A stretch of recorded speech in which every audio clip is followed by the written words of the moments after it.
नमस्कार, मैं ऋचा चावला संवाद इंडिया न्यूज़ चैनल में आपका स्वागत करती हूँ। आज हमारे बीच में मनोज तोमर, राष्ट्रीय अध्यक्ष, भारतीय नमो संघ जी। आज हम उनसे जानना चाहेंगे दिल्ली के एमसीडी के इलेक्शन के बारे में। सर, दिल्ली के जो इलेक्शन चल रहे हैं, उसके बारे में आपकी क्या राय है? एमसीडी के इलेक्शन। बहुत अच्छी राय है। इसमें राय में भारतीय जनता पार्टी भारी बहुमत से जीत के अपनी बहुमत को पूरा कर रही है और कमल खिलने वाला है एमसीडी में भी दिल्ली की। सर, एमसीडी के इलेक्शन में आगे आपको माहौल क्या लग रहा है? क्या होने वाला है? देखिए, माहौल तो यही लग रहा है कि हमारे जो सभी लोग दिल्ली के दिल्ली वासी जो हैं, अब केजरीवाल साहब के झूठे लालचों में आके अब वो ऐसा कुछ नहीं करेंगे। वो समझ चुके हैं इनकी स्कीमों को। तो अब एमसीडी में सिर्फ और सिर्फ कमल ही रहेगा और देश जो हमारी दिल्ली है वो नंबर 1 सफाई में होगी आने वाले समय में। सर, एमसीडी के एम्प्लॉय को अभी तक पेंशन नहीं मिल पा रही। जो भी पेंशन है उसके बारे में काफ़ी लोग परेशान हो रहे हैं कि हमें पेंशन नहीं मिल पा रही। दिल्ली सरकार के बारे में आपकी क्या राय है इस बारे में कि पेंशन किस वजह से रुकी हुई है? देखिए, पेंशन क्या, दिल्ली सरकार ने पूरा ही एमसीडी का फंड रोका हुआ है। कुछ भी विकास करने के लिए, दिल्ली का विकास करने के लिए फंड की आवश्यकता होती है। यदि हम उस फंड को ही रोक लेंगे तो विकास कहाँ से हो पाएगा। और उस इनका जो मेन मोटिव है, इसको राजनीतिक मोटिव में समझिए कि ये फंड नहीं देंगे एमसीडी में तो एमसीडी में काम नहीं हो पाएगा। और उसका जो ये आरोप है वो भारतीय जनता पार्टी पे ये लोग लगा सकेंगे। ये टाइम से अपना फर्ज निभाएं। आप असेंबली में हो, असेंबली से जो फंड एमसीडी के लिए आता है उसको रिलीज़ करें और बताएं हमें कि कहाँ पे गंदगी बची है। हम सफाई देंगे, हम अब जिम्मेवारी लेंगे अपनी पार्टी संगठन के सभी लोगों की, अपने मेयर की, अपने निगम पार्षद की। सर, जो गुजरात में चुनाव है हुए हैं उसके बारे में दिल्ली मतलब केजरीवाल जी स्पेशल वहाँ गए हैं और हमें पता है वहाँ जाके मतलब मोदी जी का राज है वहाँ पर, एक तरीके से पुराने हैं वहाँ के। तो उसके बारे में क्या जानना चाहेंगे? आपको लगता है कि वहाँ का कुछ होगा उनका? देखिए, देश की जो जनता है वो मोदी जी से प्रेम करती है, हम भी उनमें से एक हैं। केजरीवाल साहब के साथ सिर्फ उनके पार्टी वर्कर जुड़े हुए हैं, आम आदमी पार्टी के, और मोदी जी के साथ पूरा देश जुड़ा हुआ है। देश की जो जनता है वो मोदी जी के साथ दिल से जुड़ी हुई है। और मोदी जी जिस प्रकार से देश का विकास कर रहे हैं, देश के लिए काम कर रहे हैं, वो सब लोग जानते हैं, देखते हैं और मानते भी हैं कि मोदी जी का राज तो पूरे हिंदुस्तान में है आज और आने वाले समय में सभी जगह पर होगा। और रही गुजरात की बात, तो केजरीवाल जैसे तो पता नहीं कितने आए और कितने चले गए। मोदी एक विचारधारा है और वो विचारधारा अब भारतीय जनता पार्टी की विचारधारा बन गई है और वही विचारधारा देश के लोगों की है। तो लोग अपनी विचारधारा को मानते हुए भारतीय जनता पार्टी के लिए वोटिंग करेंगे। गुजरात में भारी बहुमत से सरकार बनेगी और केजरीवाल साहब वहाँ पे मुंह लटका के अपना दिल्ली आके बैठेंगे आके आराम से। सर, पंजाब में इलेक्शन हुए थे, उसमें बड़ी बहुमत से वो जीते हैं। केजरीवाल जी का कैंडिडेट जीता है। उन्होंने कहा था कि पंजाब को नशा मुक्ति केंद्र करेंगे, पंजाब में नशा बिल्कुल नहीं रहेगा। पर रिसेंटली हमने सुना है कि वहाँ पर पंजाब में उन्हें जगह जगह उन्होंने ठेके खोल रखे हैं। इसके बारे में क्या राय है आपकी? देखिए, वो कह रहे नशा मुक्ति नहीं, नशा युक्ति केंद्र।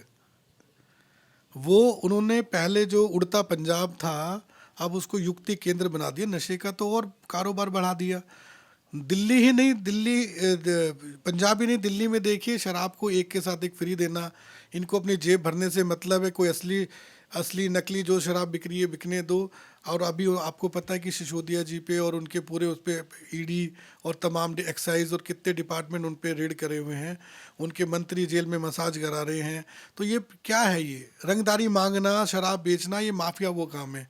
और आज केजरीवाल सरकार के सभी मंत्रीगण यही काम में लगे हुए हैं। कोई टिकट बांटना, मैं बता दूं, टिकट को बेचना प्राथमिकता है, शराब बेचना प्राथमिकता है, लोगों की बहू बेटियों को राशन कार्ड बनाना इनकी प्राथमिकता है, और लोगों को बेवकूफ़ बनाना, धोखा देना, कंबल और कंबल बांटने के नाम पे लोगों को बेवकूफ़ बनाना, ये सब इनकी जो है प्राथमिकता वाले सिस्टम है। लोगों को अब जनता इनके बहकावे में नहीं आएगी और कसकर इनको जो है इनको अब की बार वो जवाब मिलने वाला है कि केजरीवाल साहब शायद आगे राजनीति करना ना छोड़ दें। और सर, राहुल गांधी जी की जो पद यात्रा है जो प्राइम मिनिस्टर बनने की, वो आपको क्या लगता है कि वो सपना उनका सच होगा या नहीं होगा कभी? देखिए, सपना देखना अच्छी बात है, हम भी देखते हैं, आप भी देखते होंगे रात को। पर सपने में प्रधानमंत्री के सपने बनने के सपने देखना ये बड़ी बात है। सपने में देखना है तो कुछ और भी देख सकते हैं, पर प्रधानमंत्री का सपना देखना अच्छी बात है, और वो प्रयास भी कर रहे हैं और जगह जगह घूम भी रहे हैं, पर उसका क्या रिजल्ट मिल रहा है आप देख सकते हो। दाढ़ी सद्दाम हुसैन की तरह बढ़ा के वो देश में भ्रमण कर रहे हैं, वीर सावरकर जी के लिए उल्टा बोल रहे हैं, क्या क्या कर रहे हैं वो बस उनका भगवान ही मालिक है। वो राहुल गांधी जी के लिए तो मैं कोई कुछ नहीं कहना चाहूँगा, वो तो उनसे तो हम चल रहे हैं समझ लीजिए। उनका आज प्रचार प्रसार हो रहा है, जितना भी प्रचार प्रसार हो रहा है, हमारी शुभकामनाएं राहुल गांधी जी की रैली और बढ़े और आगे जाए, पूरे देश में नहीं, मैं तो कहता हूँ पूरे पूरे जो पृथ्वी है उसका चक्कर लगा कर आए, शायद वो प्रधानमंत्री बन जाए। सर, आपके एमसीडी के जो कैंडिडेट खड़े हैं उनके लिए आपका क्या मैसेज है, क्या एजेंडा है आगे के लिए? देखिए, भारतीय जनता पार्टी के जितने भी कैंडिडेट हैं, जनता उनमें मोदी जी की तस्वीर देख रही है। मोदी जी से सबको उम्मीदें बहुत रहती हैं, मोदी जी जो कहते हैं वो करते हैं। अब की बार मोदी जी ने कहा सबका साथ सबका विकास, तो वो हुआ। मोदी जी ने कहा कि स्वच्छ भारत, तो आज स्वच्छ भारत कहीं ना कहीं बनने जा रहा है, और जो दिल्ली में छोटी मोटी कमियां रह रही हैं उसको भी हम ठीक करेंगे। हमारे जितने भी कैंडिडेट हैं वो सेवक बन के जनता की सेवा करेंगे और जीत कर भी आएंगे, और आने वाले समय में 2024 में फिर से जो अपने प्रधानमंत्री जी हैं नरेंद्र भाई मोदी जी बनेंगे। सर, इन इलेक्शन का आगे क्या असर पड़ेगा? 2024 के जो इलेक्शन होने हैं मेन, इस इलेक्शन का क्या असर पड़ेगा उस पर? असर कुछ नहीं पड़ना है, मोदी जी नॉन स्टॉप है। जैसे वंदे भारत ट्रेन चलती है, जैसे बुलेट ट्रेन चलती है, ऐसे मोदी जी का रथ चलता है, जो बीच में आएगा उड़ जाएगा, नॉन स्टॉप। मोदी जी तो मोदी जी के लिए कुछ भी शब्द नहीं है, मोदी जी तो एक विचारधारा बन गई है, और देश के प्रत्येक नागरिक ने इस विचारधारा को अपना लिया है।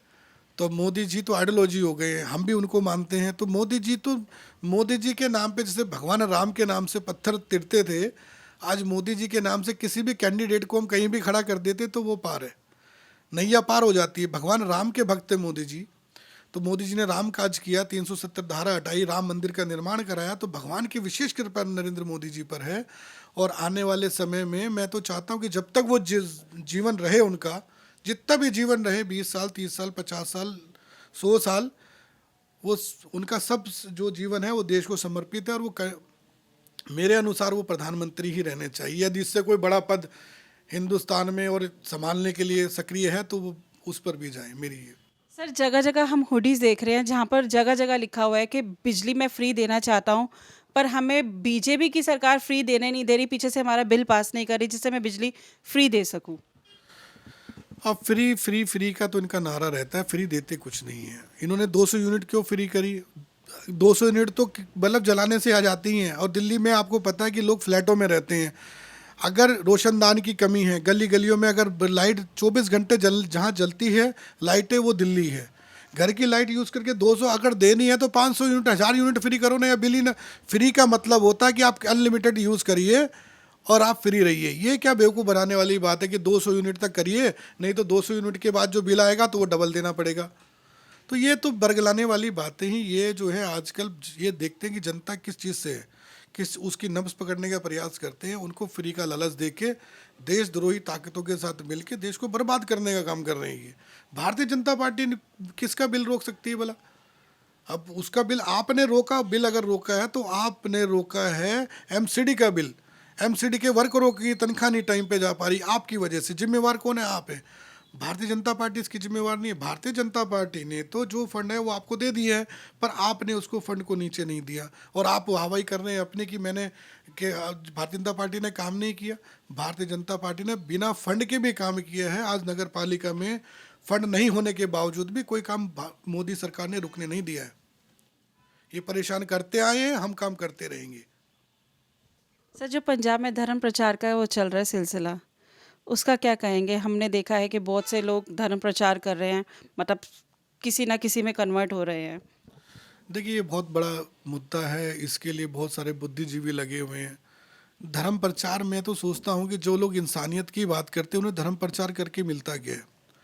आप किसी को अपने धर्म में कन्वर्ट कर रहे हैं, वो उसके धर्म में कन्वर्ट कर रहा है। और पंजाब में मैं खुद देखता हूँ कि कई सरदार जो हमारे सिख लोग थे वो भी आज की डेट में ईसाई और बौद्ध बन गए हैं। पता नहीं ऐसी क्या सिस्टम है।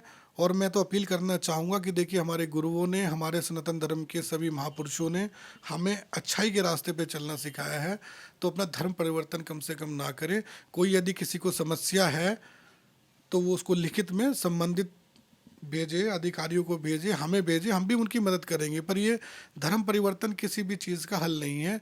आप धर्म परिवर्तन पैसों के लालच में कर रहे हैं, तो जो पैसों के लालच में आकर अपने धर्म को ही चेंज कर सकता है, तो उसको वो कभी राष्ट्रवादी नहीं हो सकता है। सर, पंजाब में जो एजुकेशन इतनी डाउन है, लोग बाहर जाते हैं, नौकरियों के लिए जाते हैं, एजुकेशन के लिए जाते हैं, इससे आगे कुछ एजुकेशन में चेंजेस आएंगे क्या पंजाब में लेके? जी बिल्कुल, नई शिक्षा जो नीति आएगी मोदी जी के नेतृत्व में, वो बहुत अच्छी होगी। और आज की डेट में समाज बदल रहा है, मोदी जी लगे हुए हैं हर चीज़ों को ठीक करने में। पर ये क्या केवल उनका दायित्व थोड़ी ना है, ये देश के प्रत्येक नागरिक का दायित्व है कि वो उनकी आवाज़ में अपनी आवाज़ बनाएं। और पंजाब अभी हमारे हाथ में नहीं है, पंजाब को चलाने वाले आप वही लोग पूछ के झूठे वादे किए। पंजाब के लोग बड़े सेंटिमेंटल होते हैं, उन्होंने वोट दबा दी झाड़ू पे। तो क्या हाल है आज पंजाब का, देखिए आप। पंजाब के हाल को बद से बदतर करने में केजरीवाल साहब का हाथ है और आगे भी रहेगा।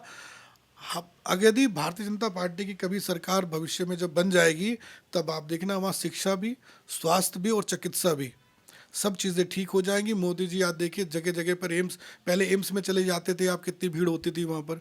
अभी देखिए कि हर जगह जगह पर एम्स खुल गए, लोगों को सुविधा मिल रही है। आयुष्मान कार्ड 5 लाख रुपए तक का स्वास्थ्य फ्री मिल रहा है। गरीब बच्चे ईडब्ल्यूएस में पढ़ रहे हैं। अभी सुप्रीम कोर्ट ने आदेश दे दिया, भारत सरकार पक्ष में थी, भारत सरकार ने केस लड़ा सुप्रीम कोर्ट में कि ईडब्ल्यूएस के बच्चों को, इकोनॉमिक्स वीकर क्लास जो होती है, वो किसी भी कैटेगरी का हो, वो ठाकुर हो, ब्राह्मण हो, पंडित हो, या कोई भी बड़ी बिरादरी को, छोटी बिरादरी को, वो उसको कोटा मिलना चाहिए जैसे एससी ओबीसी को मिला है। तो अगर समय रहते हुए उसकी कमान भी हमें मिलेगी, भारतीय जनता पार्टी को मिलेगी, तो उसके लिए और बेहतर प्रयास करके, पंजाब तो हमारा दिल है, उस दिल को और अच्छा मजबूत बना दिया जाए, खूबसूरत बना दिया जाएगा। थैंक यू सर, आज आपसे बात करके बहुत अच्छा लगा। Thank you so much.